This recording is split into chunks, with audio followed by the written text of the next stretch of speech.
I stared at the two glaring red lines on the pregnancy test, feeling like the whole old Tianjin was swaying beneath my feet. What's this supposed to mean? I forced a smile, but the corner of my mouth twitched uncontrollably. Xiaolan, what kind of act are you putting on now? Xiaolan leaned against the bathroom doorframe, her fair leg exposed where the cheongsam was slit. Even 3 months after the divorce, she still had the key to my apartment, moving in and out like a ghost. Right now, her slender fingers were twirling the keychain, and she was smiling like a cat that had just stolen a canary. Lin Sheng, you're a learned man, she said, her voice soft and sweet, drawing out her Tianjin accent. 2 lines, what do you think it means? I took a deep breath.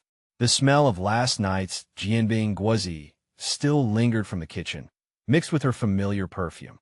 That scent used to haunt my dreams, but now it made my stomach churn. We've been divorced for 3 months, I tried to sound calm. This child can't possibly be mine. She chuckled softly, taking dainty steps towards me in her cheongsam, her fingers brushing against my chest. Oh, are you so sure? Don't you remember you called me in the middle of the night last month when you were drunk and told me you missed me? A chill ran down my spine. It was true. My buddy got married that day, and I had a couple too many drinks. I woke up in the middle of the night and saw 2 hours of call history with Xiaolan on my phone. But I always thought we just talked on the phone. I came over that night, she whispered in my ear, her breath making my ear itch. You could barely stand when you opened the door, and you held on to me and wouldn't let go. My mind went blank. Fragments of memories flashed before my eyes. Xiaolan's hand guiding me into the bedroom, her hair falling loose, and the unusually bright look in her eyes when she was beneath me. You set me up? I took a step back abruptly, hitting the refrigerator behind me. A shopping list she wrote before our divorce was still stuck to the refrigerator door. Chives, eggs, old tofu. Her handwriting was neat like a primary school teacher, making it impossible to believe she could do something like this. What do you mean, set you up? She tilted her head, looking innocent. You were the one who held me and said, Lon Lon, give me a baby. I had indeed had similar dreams. In those dreams, Xiaolan was still a gentle and sweet wife, not this Yandera using pregnancy as a weapon. Get rid of it, I said decisively. How much money? I'll pay. Xiaolan's face instantly turned cold. I'd seen that kind of change in her countless times, but it still made me shudder every time. Lin Sheng. She slowly walked to the window and opened a corner of the curtain. Look at that tree downstairs. I followed her gaze. It was a half-dead crabapple tree that had been there since we moved in. A month before the divorce, I came home late after having dinner with a female colleague, and the next day I found that the tree had been chopped down to a stump. The property management said someone chopped it down in the middle of the night, but they never found the culprit. It's growing new buds again. Xiaolan's voice was as light as a feather. Life is so resilient. A cold sweat broke out on my back.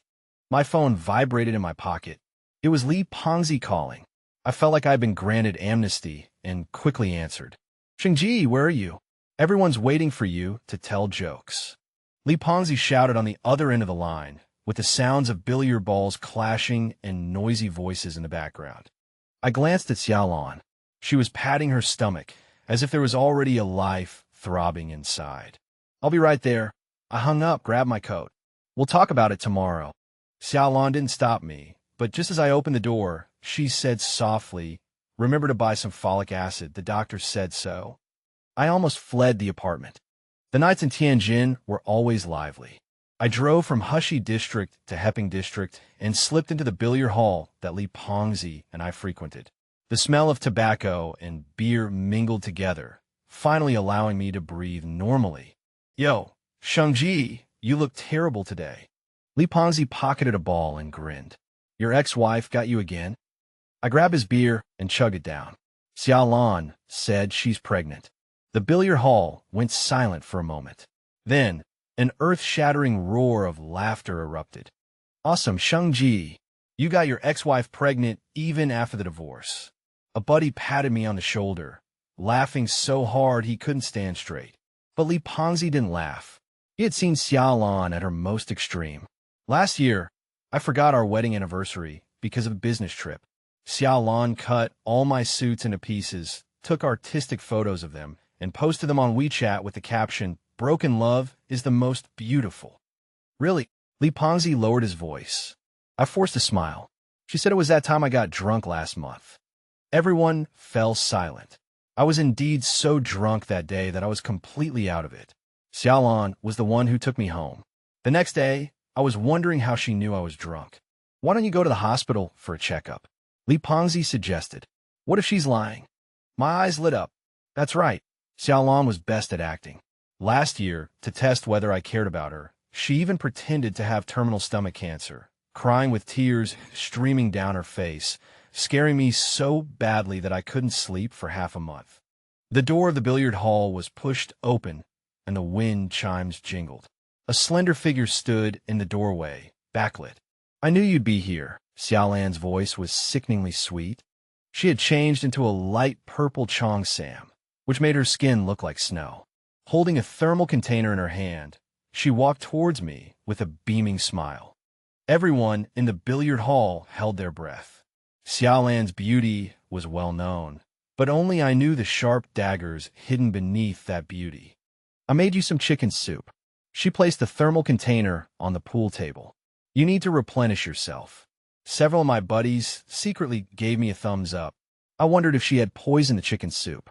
"Sister-in-law, have a seat." Li Fati quickly brought over a chair. Xiaolan gracefully sat down, crossing her legs, revealing her perfect curves. "You guys keep playing, I'll just watch." Who would possibly play? Everyone stared at her legs, faintly visible under the slit of her cheongsam. I wished I could gouge out their eyeballs. Xiaolan seemed to enjoy the attention. She slowly opened the thermal container, and the aroma of chicken soup instantly filled the air. "Drink it." She ladled out a bowl and handed it to me, her eyes containing a veiled threat. My hand, as I took the bowl, trembled slightly. This scene was all too familiar. On our first wedding anniversary, she had also served me soup so gently, then told me that she had put poison in it, and if I dared to betray her, I would suffer intestinal perforation and rot. Of course, she later said she was joking, but I still secretly went to the hospital for a comprehensive checkup. "Don't worry, there's no poison." Xiaolan seemed to see through my thoughts and chuckled lightly. "It's not good for the fetus." I forced myself to take a sip. It was exceptionally delicious, Xiaolan's specialty. She watched me drink the soup with satisfaction, her fingers gently stroking her lower abdomen. That gesture made my heart jump. "Brother Sheng is so lucky," someone unafraid of death exclaimed. Xiaolan smiled even sweeter. "Yes, you guys need to work hard too.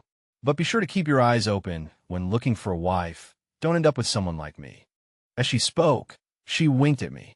I almost sprayed out the chicken soup. Xiaolan finally left, leaving behind half a container of chicken soup and a bunch of ambiguous glances. I collapsed on the billiard hall's worn-out sofa, feeling like a rubber man drained of all strength. Li Fati leaned over. "Is she really pregnant?" I rubbed my face. She said she's going for a B scan next week. "If you ask me, what if it really is your seed?" Li Fati handed me a cigarette. "Xiaolan may be a little neurotic, but with that face and that figure, the genes aren't bad." I glared at him. "You marry her?" Li Fati quickly waved his hand. "I can't handle it." My phone lit up, a text from Xiaolan. "Remember to buy folic acid, and also smoke less." I instinctively put out the cigarette. This woman could monitor me even when she wasn't around. It was late at night when I walked out of the billiard hall. The old buildings of the 5 avenues cast long shadows under the streetlights. I opened WeChat and saw that Xiaolan had changed her profile picture, a silhouette of a baby photo. Moments update. A new life is the best adhesive. Almost on my phone. When I got home, there was another note on the refrigerator. "Prenatal checkup tomorrow, 9 o'clock, Central Women and Children's Hospital. If you don't come, I'll tell the doctor you're abusing me." I laughed out loud in anger. This was so Xiaolan.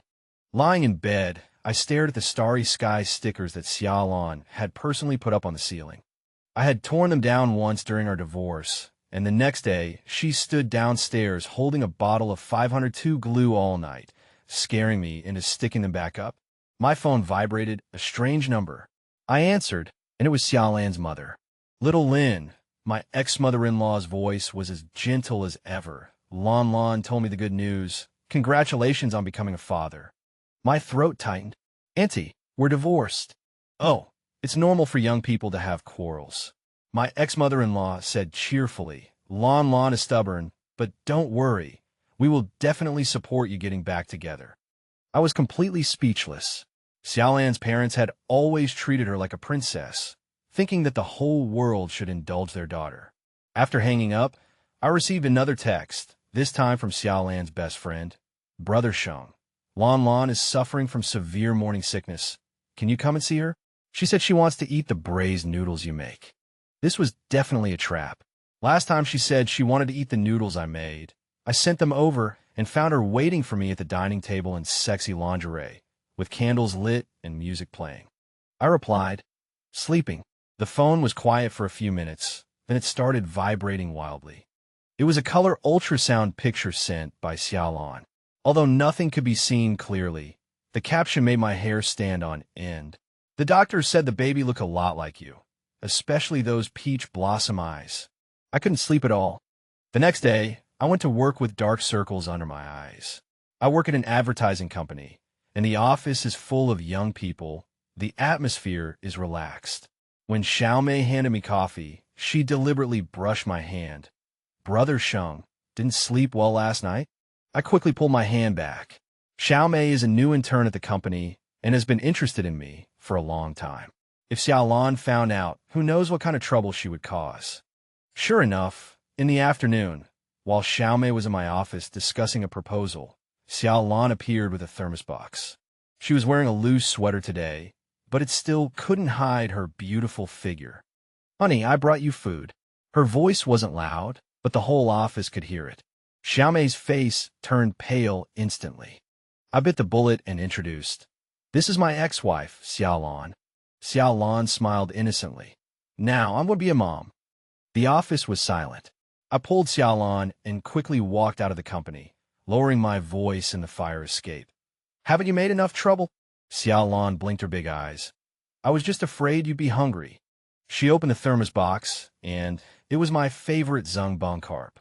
She never used to make this dish, saying it was too troublesome. What exactly do you want? I rubbed my temples. Xiaolan put down the thermos box and suddenly became serious. Lin Sheng, I know I wasn't a good wife. I was too willful, too sensitive, too extreme. I was stunned.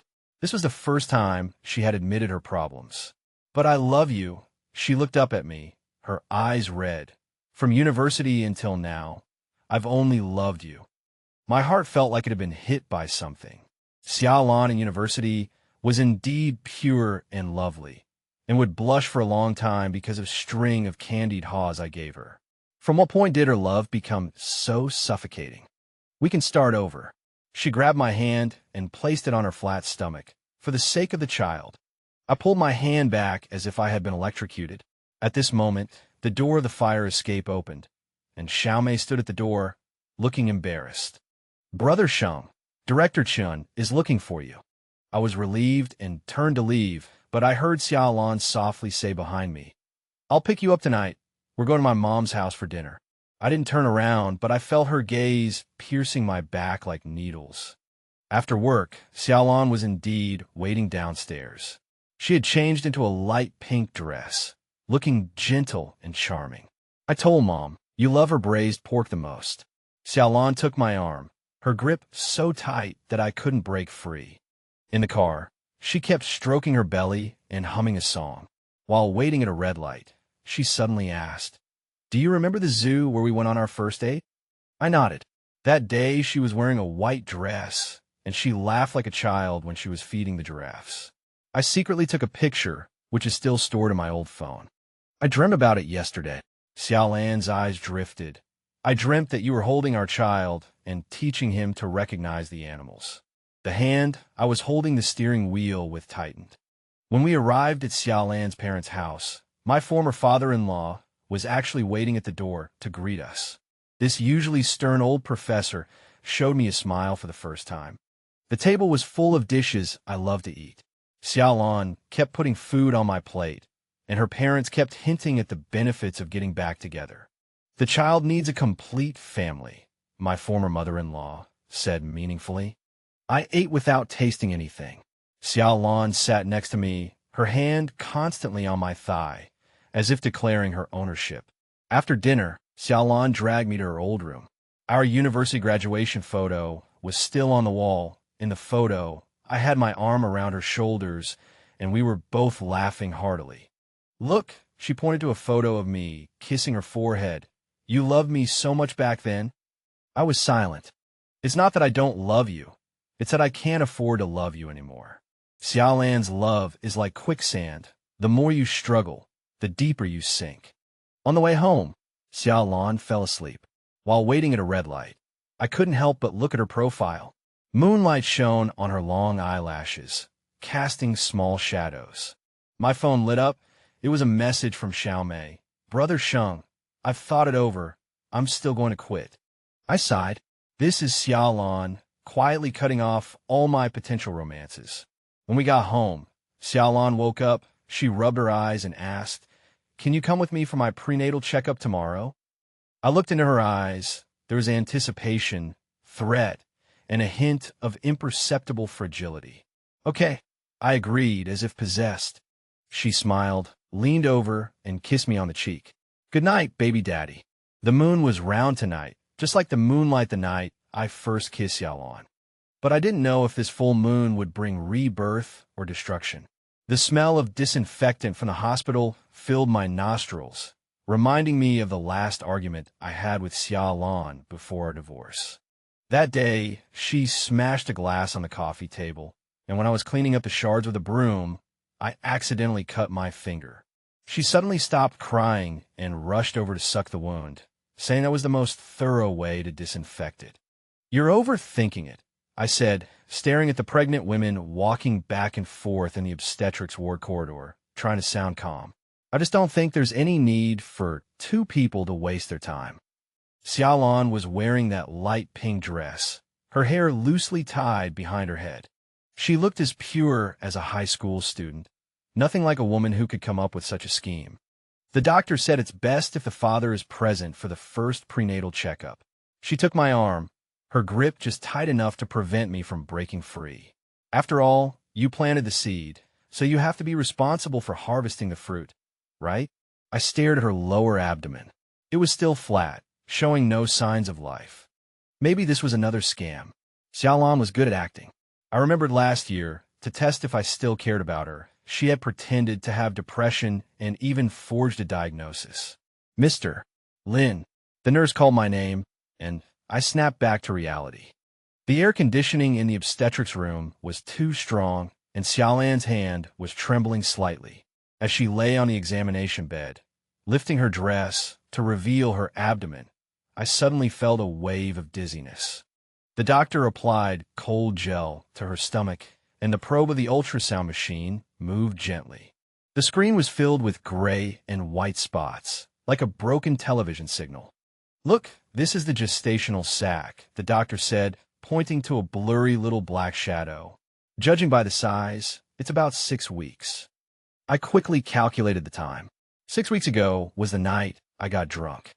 A wave of nausea churned in my stomach. Can you hear the heartbeat? Xiaolan asked, her voice holding a softness I hadn't heard in a long time. The doctor adjusted the probe, zooming in on the area. Then, a rapid thump-thump sound came from the machine, as fast as a little drummer running a marathon. The heart rate is good, very strong, the doctor said with a smile. Xiaolan's eyes instantly filled with tears. She grabbed my hand, her nails almost digging into my flesh. In that moment, I even forgot to pull away. On the way home, Xiaolan kept humming as she touched her belly. It was Eason Chan's baby's song, the first dance we chose at our wedding. The doctor said we can see the face at the next prenatal checkup, she said excitedly. Who do you think it will look like? I stared at the red light counting down, like a death row inmate waiting for pardon. Like you, you're beautiful. That was the truth. Xiaolan's beauty was the kind that was aggressive, with big eyes, a high nose, and skin so white it was almost transparent. The people who pursued her lined up all the way to Tianjin Station, but she chose me, an advertising guy who liked to tell dirty jokes. I hope the eyes are like yours. She turned to look at me. Your romantic eyes are so captivating. I forced a smile. Those romantic eyes had caused so much trouble. Last week, the new intern at the company, Xiao Mei, quit. Rumor had it she went to Beijing. Xiaolan never admitted to having anything to do with it, but I received a photo of my car being scratched in front of my house, the time being the same day Xiao Mei left. I have to meet with a client this afternoon. I parked the car in front of her apartment complex. You go up yourself. Xiaolan's smile instantly disappeared, then quickly returned. Okay, remember to come over for dinner tonight. I made soup. That was an order, not an invitation. I nodded, watching her get out of the car gracefully, her fair legs revealed at the slit of her cheongsam. The motion sensor lights in the stairwell lit up one by one, like some kind of secret code. My phone vibrated. It was a message from Fat Lee. Brother Sheng, what's the situation? Is she really pregnant? I replied with a nodding emoji. Holy shit, congrats on becoming a dad. Even though your ex-wife is a bit scary, the child is innocent. I turned off my phone and drove aimlessly through the streets of Tianjin. We passed the Italian-style town where we took our wedding photos. The wedding dress shop had become a baby and maternity store. Pregnant women's clothes were hanging in the window, the mannequin's belly bulging, her hand resting on it, smiling with happiness. I stopped the car and went into the small supermarket next door to buy a pack of cigarettes. At the checkout, I absent-mindedly grabbed a box of folic acid. The client was a real estate developer who wanted us to promote his new residential project. I absent-mindedly listened to their boasting, my mind filled with the pulsing dot on the B scan. Mr. Lin, what's your opinion? The other company's boss suddenly asked. I cleared my throat. What do Tianjin people value most when buying a house? School district, transportation, cost-effectiveness. But your project doesn't have any of those advantages. The conference room fell silent. A colleague kicked me under the table. So, we need to tell a good story, I continued. For example, why would someone buy a house here?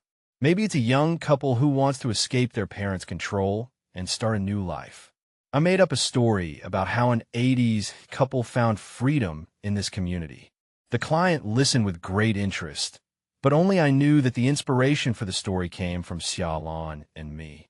We had also wanted to escape something, but in the end, we fell into an even deeper cage. After signing the letter of intent, the client shook my hand and said, Mr. Lin's story is really moving. It feels like you've experienced it yourself. I smiled and said nothing. The best advertising is always truthful. It's just that the audience doesn't know the price. On the way back to the company, I sent Xiaolan a WeChat message. Client is dragging their feet. Dinner's off. She replied instantly. I'll save you some soup. Remember to buy kiwis. The doctor said I need to supplement vitamin C. Another command. I sighed and turned towards the direction of the fruit store. Li Ponzi asked me to meet him at the billiard hall, saying he had something to discuss. When I arrived, he was already waiting, his face serious. Shengji, you have to make a decision, he said bluntly. A woman like Xiaolan isn't going to want a child without a father. I made a shot. The cue ball went wide. What can I do? She won't have an abortion, and running away is even more impossible. Then remarry. Li Pengzi lowered his voice. Anyway, you haven't found anyone better? The cue slipped in my hand. He was right. In the 3 months since the divorce, I had dated a few women, but none of them worked out. It wasn't that I thought they were inferior to Xiaolan. It's that Xiaolan's shadow was too strong. Do you know what she did to that female client who was interested in me last time? I said, she sent an anonymous letter to her company, saying they plagiarized our proposal. Li Ponzi whistled. Awesome. But Shengji, you really need to keep those wandering eyes of yours in check. We looked at each other and smiled, our laughter full of helplessness. When I got home, it was late. I found a thermos bucket at the door. Inside was still warm chicken soup and a note. Baby says she misses Daddy. I stood in the hallway and finished the whole bucket of soup. The taste was as good as before, but I didn't know if anything special had been added. On the weekend, Xiaolan wanted me to go with her to buy maternity clothes.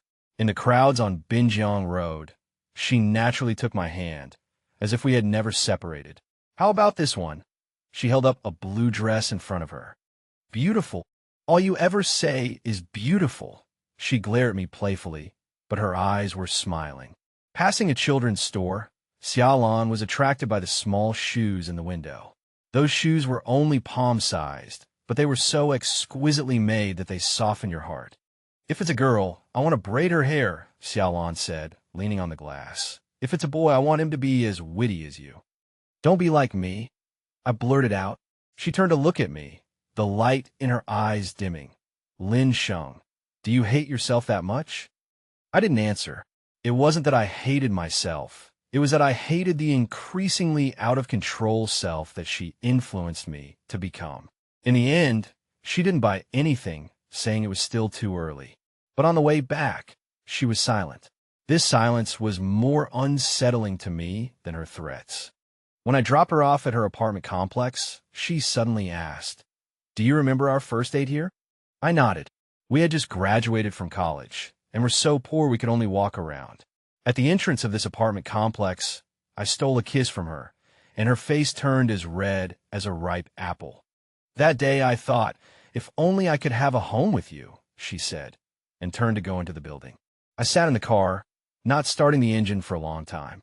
On Monday, the receptionist said I had a package. It was a small box. The sender's name was blank.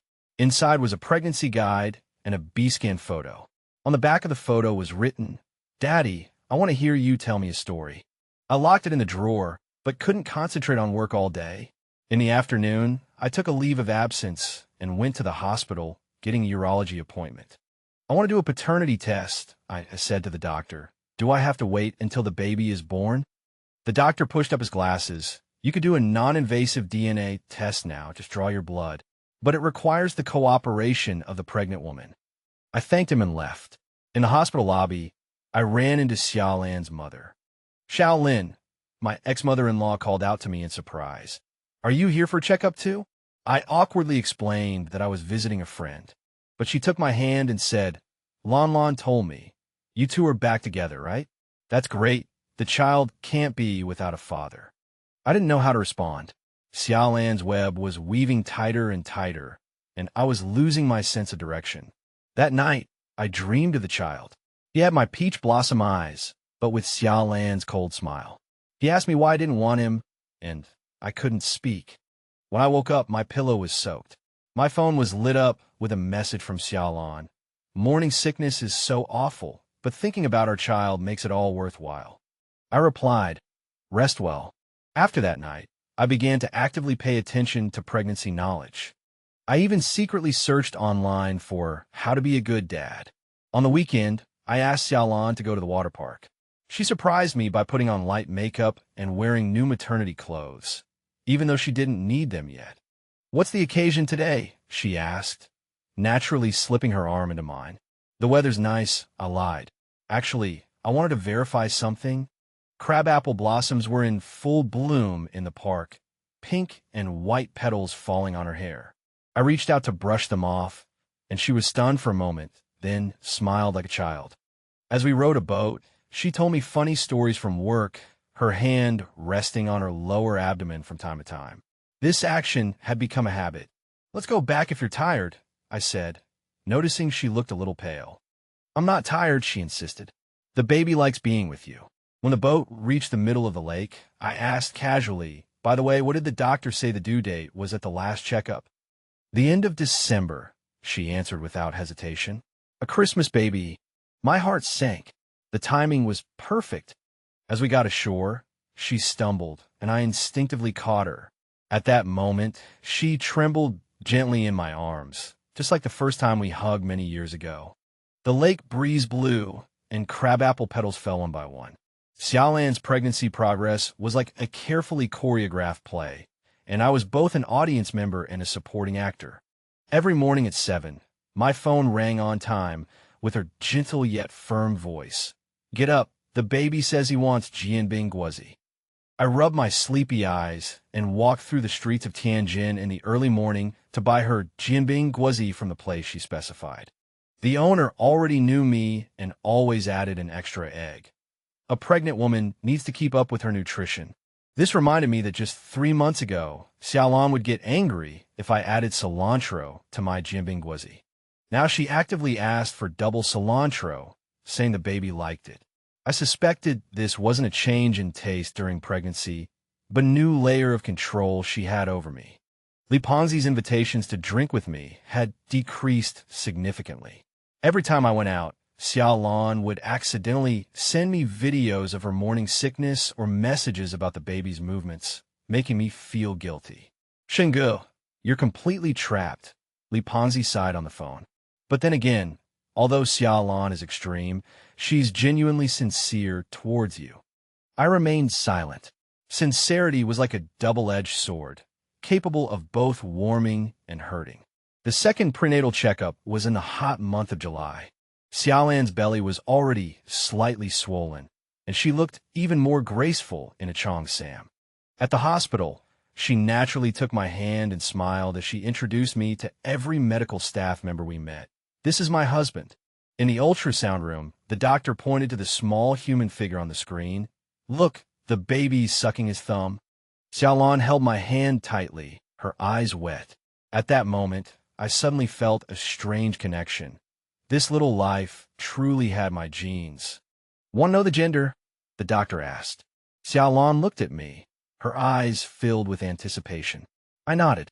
It's a boy, the doctor said with a smile. Very healthy. On the way back, Xiaolan was unusually quiet. It wasn't until the car stopped in front of her apartment building that she said, softly, "Who do you want the child to be like?" I thought about the question seriously. Eyes like yours, nose like mine, personality. A personality unlike either of us, Xiaolan interrupted. Not your flirtatiousness, not my extremism. This was the first time she admitted her extremism. I looked at her in surprise and saw her looking out the window, her profile looking gentle and fragile in the sunset. The new copywriter at the company, Xiaoya, expressed her feelings for me. I clearly told her that I had a child on the way, but she didn't care. Divorced people are free. Xiaolan found out about this from somewhere. The next day, I received an envelope containing photos of me and Xiaoya at work, with the words "Dad shouldn't disappoint the baby" written on them in red pen. I immediately asked to meet Xiaolan at her favorite cafe. Are you monitoring me? I pushed the envelope in front of her. Xiaolan stirred her milk tea leisurely. I'm just concerned about your life. That's an invasion of privacy. She suddenly looked up, her eyes sharp. Lin Sheng, do you think I don't know you went for a paternity test last week? A chill ran down my spine. I had done this extremely discreetly, not even telling Fatty Lee. I have classmates at the hospital. She chuckled. How were the results? Satisfied. I had indeed secretly done a paternity test, and the results confirmed the child was mine. But facing her questioning, I felt an unprecedented surge of anger. You're even monitoring something like this? Because you never proactively take responsibility. Xiaolan's voice drew the attention of those around us. If I hadn't planned every step of the way, you would have run off long ago. Realizing she had lost control, Xiaolan quickly resumed her gentle expression, placing her hand lightly on her stomach. Don't be afraid, baby. Mommy and Daddy are just discussing things. This instantaneous switch in emotions sent shivers down my spine. One rainy night in August, Xiaolan suddenly called, saying she had abdominal pain. I rushed to her house and found her curled up on the sofa, her face pale. It might be a sign of premature labor, she said weakly. On the way to the hospital, Xiaolan gripped my hand tightly, her nails digging into my skin. In the emergency room, the doctor examined her and said it was false labor contractions but recommended staying in the hospital for observation overnight. In the hospital room, Xiaolan's sleeping face reminded me of her in college. Back then, she would be excited by a single rain shower and blush over a cheap ring I gave her. When did our love turn into mutual torment? In the early hours of the morning, Xiaolan suddenly woke up and found me sleeping by the bed. She gently touched my hair. I pretended to be startled awake, and saw her quickly withdraw her hand, her expression returning to its usual calmness. "The doctor said I could be discharged tomorrow," she said. "Go back and get some rest." I shook my head. "I'll stay with you." At that moment, I saw a flicker of hesitation in her eyes, as if a meticulously constructed mask had suddenly cracked. Xiaolan's parents prepared a birthday banquet for me. My former mother-in-law cooked a table full of dishes, and my former father-in-law even opened his treasured baijiu. We're all family now. My former mother-in-law kept heaping food onto my plate. "Lan Lan and the child are counting on you." Xiaolan sat quietly beside me, her hand resting on my leg. This intimate gesture used to suffocate me, but now it inexplicably gave me a sense of comfort. When I was going home, Xiaolan saw me to the ground floor and suddenly handed me a small box, a birthday gift. Inside was a pair of baby shoes, with Lin family little treasure embroidered on the soles. "I knitted them," she said softly. "Being a mother for the first time, I'll try to change my bad temper." Stars twinkled in the night sky as Xiaolan leaned on my shoulder, humming softly the song Baby's Song. At this moment, there was no Yandra and ex-husband, only a pregnant woman and a man about to become a father. As Xiaolan entered her 5th month of pregnancy, autumn arrived in Tianjin. The leaves of the crabapple trees on the 5 great avenues began to turn yellow, falling on the paths where we used to walk together. Her belly was noticeably round, like a small watermelon hidden under her chong sam. The morning sickness had subsided somewhat, replaced by strange cravings for food. At 3 in the morning, she would shake me awake, saying the baby wanted to eat the guobakai from Lao Chengxiang. I would put on my coat and drive across half the city to buy it, but she would only take one bite and put it down. "The baby doesn't want it anymore," she said, blinking innocently. "Maybe it wants to try the jianbing guozi you bought last time." When Fatty Lee's wedding invitation arrived at my company, Xiaolan happened to be there to bring me the chicken soup she had stewed. Fatty Lee and his bride smiled brightly on the invitation, the date exactly 1 month before Xiaolan's due date.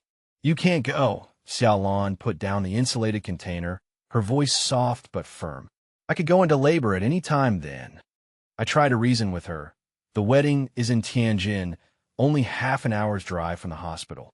I'll keep my phone on and come back immediately if anything happens." The corner of Xiaolan's mouth twitched slightly, a sign that she was about to get angry. "So you think your brother's wedding is more important than me and the child?" That night, Xiaolan updated her WeChat moments with a photo of the crabapple tree outside the window, captioned, "Some trees are destined to be lonely." I understood this was a warning to me. During a prenatal checkup, the doctor told us the baby was healthy, but Xiaolan's blood pressure was a little high. "Pregnant women need to stay in a good mood," the doctor said, writing in the medical record. "Have you been under any stress lately?" Xiaolan glanced at me and said softly, "I'm worried about whether the baby's father will miss important moments." The doctor looked at me seriously. "Sir, prenatal companionship is very important. The mother's emotions directly affect the fetus's development." I nodded, feeling like a criminal being judged. As I walked out of the doctor's office, Xiaolan gently pulled my sleeve. "I'm sorry, I didn't mean to say that." This was the first time she had apologized. I looked at her in surprise, noticing that her eyes were red. "I'm just scared," she choked out. "Scared that you'll leave at any time, like before." At that moment, I couldn't tell if it was a genuine outpouring of emotion or just another performance. I still went to leave Fatty's bachelor party. Xiaolan didn't stop me, but handed me a thermos before I left. A gift for the groom. I made braised carp. My buddies were surprised to see me at the pool hall. "Brother Sheng, your wife actually let you come?" someone joked. I forced a smile and handed the thermos to Li Fatty. He opened the lid, and the aroma filled the air. "Xiaolan's cooking is still so good," Li Fatty sighed. "Actually, she's really good to you." I knew. Xiaolan's love was strong and devoted, but that kind of love often suffocated me. Halfway through the party, my phone rang. It was Xiaolan's best friend, her voice anxious. "Lan Lan fainted. We're at the Central Women and Children's Hospital." As I rushed out of the pool hall, I heard my buddies behind me saying, "See, There's no way Xiaolan would really let him come. At the hospital, Xiaolan lay on the hospital bed, her face pale and 4 drip in the back of her hand. Pregnancy-induced hypertension, the doctor said sternly. She needs absolute bed rest and can't be stimulated anymore. Xiaolan weakly reached out to me. I'm sorry, I'm causing you trouble again. At that moment, all the doubts and dissatisfaction turned into guilt. I took her hand, noticing that it was trembling slightly. What happened? I asked her best friend who had come with her. Her best friend glared at me. What do you think? She was worried something would happen to you if you went to the wedding. It turned out that Xiaolan had fainted at home while measuring her blood pressure after seeing the invitation to Li Fatty's wedding. I sat by the hospital bed, looking at Xiaolan's sleeping profile. After Xiaolan was discharged from the hospital, I moved back to her house to take care of her. Her parents gave us the master bedroom and slept in the guest room themselves. Every morning, I helped Xiaolan take slow walks in the neighborhood. The neighbors cast envious glances. Little Lin is such a good husband. Xiaolan leaned against my shoulder with a smile, her hand always on her stomach. Only I could feel the stiffness in her body, which was another form of control. At night, she would ask me to read stories to the baby. When I read the taming section of The Little Prince, she suddenly asked, "Do you think we've tamed each other?" I didn't know how to answer. Taming means establishing a connection, meaning needing each other, but the connection between me and Xiaolan seemed to carry traces of coercion from the very beginning. One rainy night in September, I was awakened by Xiaolan's sobs. She had her back to me, her shoulders shaking slightly. What's wrong? I turned on the bedside lamp. She turned around and threw herself into my arms, her tears soaking my pajamas. The rain outside grew heavier, beating against the glass like some kind of code. I won't, I said, surprised to find that I meant it. Xiaolan looked up at me, her eyes shining in the dark. Really? I nodded. At that moment, I felt like I saw the lonely soul in Atsuchi's writing finally finds solace. But the next morning, I discovered that all the female contacts on my phone had been deleted. Xiaolan was humming a song in the kitchen, making Jianbing Guozi, as if nothing had happened. I didn't end up going to Li Fatty's wedding.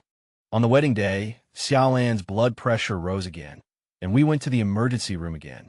Lying on the hospital bed, she looked at me apologetically. I'm sorry, I ruined your good brother's wedding. I shook my head and fed her water. The sun was shining brightly outside the window, and I imagined Li Fatty's smiling face at the wedding. Xiaolan suddenly grabbed my hand and placed it on her stomach. Beneath my palm came a strong kick, the baby's first obvious movement. We looked at each other and saw the same shock in each other's eyes. He's saying hello to you. Xiaolan smiled. At that moment, all regrets and dissatisfactions vanished like smoke. The first snow of November fell in Tianjin. Xiaolan's belly was already too big to hide. Wearing a thick down jacket, she moved like a clumsy panda in my small apartment. The doctor said the baby is very healthy. She handed me the prenatal report, her finger lightly tapping the father's occupation column. I wrote advertising creative director. I stared at the report, suddenly realizing that this child was about to truly break into my life. Xiaolan seemed to see through my thoughts, the corners of her mouth lifting in a knowing smile. What? Is it still time to regret it? This sentence was just like our last conversation before the divorce. Back then, she stood in front of the broken glass coffee table and said to me, Lin Sheng, it's still time to regret it. I ultimately didn't regret the divorce, but now I had a strange expectation for the impending fatherhood. Li Fatty's wedding photos flooded the moments. The bride smiled radiantly, and Li Fatty's chubby face was full of happiness. Looking at the photos, I felt a bitter envy in my heart. Xiaolan leaned over and glanced at it, whispering sorry. This was the second time she had apologized for this. I turned my head in surprise and found genuine guilt in her eyes. I did faint on purpose that day, she confessed. I was afraid that going to the wedding would make you think about your single freedom. This rare honesty left me at a loss. Don't do that next time. In the end, I only said one sentence. Xiaolan nodded, placing her hand on her belly. The baby said he knows. As the due date approached, Xiaolan's personality underwent subtle changes. She no longer monitored my whereabouts and even encouraged me to go out and hang out with friends. You should have your own life. She said this while knitting a scarf for me, the stitches as fine as a professional tailor's. I looked at her warily, suspecting it was a new test. But Xiaolan just smiled. I haven't suddenly become sensible. I'm just too tired. The weariness on her face was clearly visible. Preeclampsia caused her ankles to swell like steam buns, and she needed to take a handful of pills every day. That night, while I was massaging her swollen feet, I suddenly remembered when she sprained her ankle when we first got married, and I carried her up and down the stairs every day. At that time, her laughter was as crisp as a wind chime, not always calculating like now. Lin Sheng, she suddenly said, if I'm gone, will you take good care of the child? My heart sank. December in Tianjin was covered in silver. Xiaolan's due date was still 2 weeks away, and the doctor suggested that she be admitted to the hospital for observation in advance. In the ward, she quietly looked at the snowflakes outside the window, her profile gentle and fragile in the winter light. I want to eat candied haws, she said suddenly, the ones downstairs. I went downstairs and bought the biggest skewer. When I came back, I found a group of doctors and nurses surrounding Xiaolan's bed, the monitoring instrument emitting a piercing alarm. Preeclampsia, the attending doctor looked grave. Immediate surgery is required. Xiaolan was rushed to the operating room, clutching my hand tightly, her nails almost digging into my flesh. Lin Sheng, if I die. Don't talk nonsense. I interrupted her, but found my voice trembling. The operating room door closed in front of me, and that white door suddenly became the boundary between life and death. The operating room light was on for 2 hours. Every minute felt like a year. I recalled the moments with Xiaolan, her laughter on the back of my bicycle in college, her beauty in a wedding dress at the wedding, her madness in tearing up all the joint photos during the divorce. And that unborn child, a child who might have my eyes and her stubbornness. The nurse finally walked out holding a swaddled baby. Congratulations, it's a boy. The mother is in stable condition and needs observation. Looking at that red little face, I suddenly burst into tears. Xiaolan woke up late at night. She lay weakly in the hospital bed, her face as pale as the snow outside the window. Where's the baby?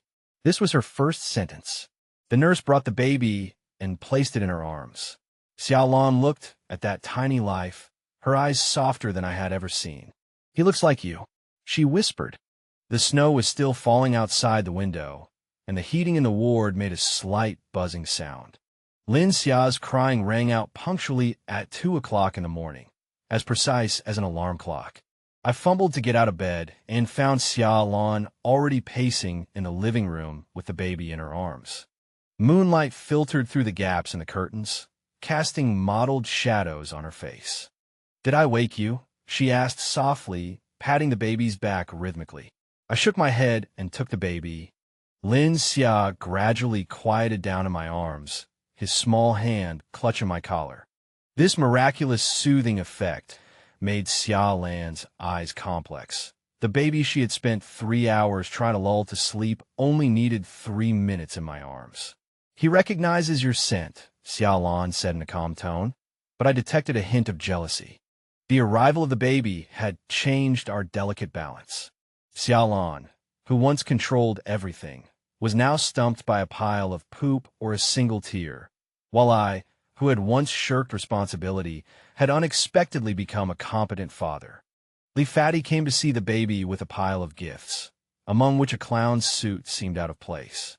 Brother Sheng, you're acting pretty much like a father, he said, sizing up me and my peacefully coexisting ex-wife, his tone full of probing. Xiaolan smiled and offered tea. Would you like to hold the baby? Li Fati awkwardly took Lin Xia, his movements as stiff as if he were holding a bomb. At that moment, I suddenly realized how strange we looked to outsiders, a divorced couple living under the same roof, maintaining a fragile peace because of the child. The company has a big project coming up, Li Fati took the opportunity to change the subject. The Shanghai branch needs someone to lead the team for 6 months. Xiaolan's hand paused as she poured tea. This subtle movement didn't escape my notice. When I saw Li Fatty downstairs, he lowered his voice. Brother Sheng, this is an opportunity. You need some breathing room. I looked up at the apartment window. Xiaolan's figure holding the baby by the window was faintly visible. The scene that once suffocated me now felt strangely comforting. Lin Xiao laughed out loud for the first time on a sunny afternoon. Xiaolan was changing his diaper, and he suddenly giggled, waving his little hands. Xiaolan was stunned, and then her eyes suddenly turned red. This woman who always calculated gains and losses lost control because of a baby's smile. I instinctively picked up my phone to take a picture, but found her looking at me, her eyes as soft as a lake of melted ice. He looks like you, she said. His eyes crinkle when he smiles. This was the first time she had commented on me without barbs since the divorce. The nanny finally started working, but Xiaolan still did everything herself. I discovered that her notebook was filled with dense notes on childcare, with small flowers drawn at the bottom of each page, the logo I drew for her in college. Late at night, while she was feeding the baby, I saw her fall asleep on the sofa, her notebook slipping to the ground. The page that was open read, "Today, he held the baby for a long time. The baby didn't cry. Maybe blood is thicker than water is true." The handwriting was a little blurred, as if it had been dampened by water droplets. The Shanghai project was tempting, not only for the career advancement, but also as an escape. When I was packing my luggage, Xiaolan stood at the door, holding the baby. "When are you leaving?" "Next Monday." She nodded, without saying anything. This calmness made me uneasy. On Sunday night, Lin Xia suddenly developed a high fever. In a hospital emergency room, Xiaolan gripped my hand tightly, her nails digging into my skin. This sense of dependence was unfamiliar, but not unpleasant. Viral flu. The doctor's words made us both breathe a sigh of relief. Xiaolan slumped onto the hallway chair, her hair disheveled and her makeup smudged. This was the most disheveled I had ever seen her, but also the most real. "Could you?" Her voice choked with sobs. "Leave a few days later?" I looked at the baby's face, flushed red with fever, and nodded. When I called Shanghai to request a postponement, Xiaolan listened at the door. After I hung up, she whispered, "Thank you." This word sounded strange coming from her mouth. Our game seemed to have entered a new phase, no longer control and resistance, but a kind of cautious balance. After Lin Xia recovered, I took the initiative for the first time to suggest pushing the stroller to take him for a walk. The wind by the high river ruffled our hair.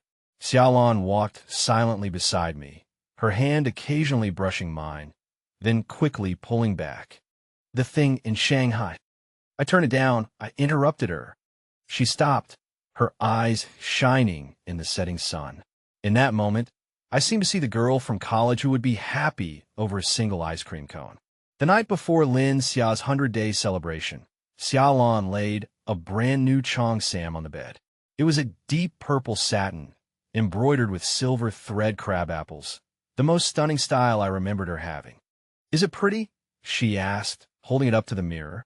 Her waist was noticeably wider. I was changing Lin Xia's diaper, the baby's little legs kicking in the air. "Pretty." The tacit understanding that had formed over these 3 months was like a thin veil, covering the unhealed wounds between us. During the day, we were like teammates co-parenting, but at night, we each guarded our own territory. She slept in the master bedroom, and I slept in the study. The 100-day celebration was held at an old established restaurant in the Hepping district. Xiaolan held the baby as she received blessings, her smile proper. When I naturally reached out to tidy a stray strand of hair at her temple, she stiffened slightly, then smiled even more deeply. Fatly leaned in and whispered, "Shengji, this act of yours is just too real." The words were like a needle, piercing the carefully maintained pretense. When Lin Xia clearly uttered the words "Mama" for the first time, Xiaolan cried. They were real tears, not her usual weapon. She spun around with the baby in her arms, the hem of her cheongsam making cheerful arcs. He said, "Mama, did you hear that?" I nodded, but a bitter feeling rose in my heart. The child's first word seemed to hint at the perpetually tilted scales in our relationship. That night, Xiaolan opened a bottle of red wine, and we sat on the balcony watching the Tianjin night scene. The tourist boats on the high river were brightly lit, like a moving galaxy. If you hadn't been drunk that day, Xiaolan suddenly started, then stopped abruptly. I tightened my grip on the wine glass. This was the biggest taboo between us. Was the night that changed everything an accident or a calculated move? Lin Xia's crying broke the silence. We got up at the same time, tacitly dividing the labor. She made the formula, and I held the baby. This unspoken cooperation was more real than any answer. As autumn deepened, I started going back to the company to deal with the backlog of work. Xiaolan no longer monitored my whereabouts, but every afternoon she would send me photos or videos of Lin Xia on time. Today she got her bib dirty while eating solid food. Today she learned to crawl. These trivial shares became a new bond between us. Until I received a package at the company. There was no sender information. Inside was a stack of photos. Xiaolan talking with a strange man in a coffee shop, the time spanning from last week to yesterday. When I rushed home, Xiaolan was teaching Lin Xia to recognize cards. Sunlight poured through the window, shining on her, so gentle it was unreal. "Explain this." I threw the photos on the table. She glanced at them, her expression calm. "A private investigator. I hired him to investigate you. I didn't expect you to find out first." This answer shocked me more than infidelity. "You're still investigating me?" "It's just a habit," she said, picking up Lin Xia, who cooed in her arms. "Just like your habitual lying." The thin veil between us was completely torn away, revealing the festering wounds underneath. The Cold War lasted a week. I moved back to my own apartment, learning about the baby's condition through the nanny every day. Late at night, I would scroll through Lin Xia's videos on my phone, discovering that every scene had Xiaolan's figure or voice. Fatly said it was a morbid relationship and advised me to cut it off completely. But when I tried to go a whole day without contacting her, Xiaolan appeared downstairs at my company with the baby. "He has a fever," she said, her face pale. "He's been crying for you." Lin Xia was lying on her shoulder, his little face red. When he saw me, he stretched out his hands. In that moment, all reason crumbled. "It was raining on the way to the hospital," Xiaolan whispered. "I may never learn to fully trust you. And I may never learn to be completely honest." We reached a new consensus in the rain. Imperfect, but real.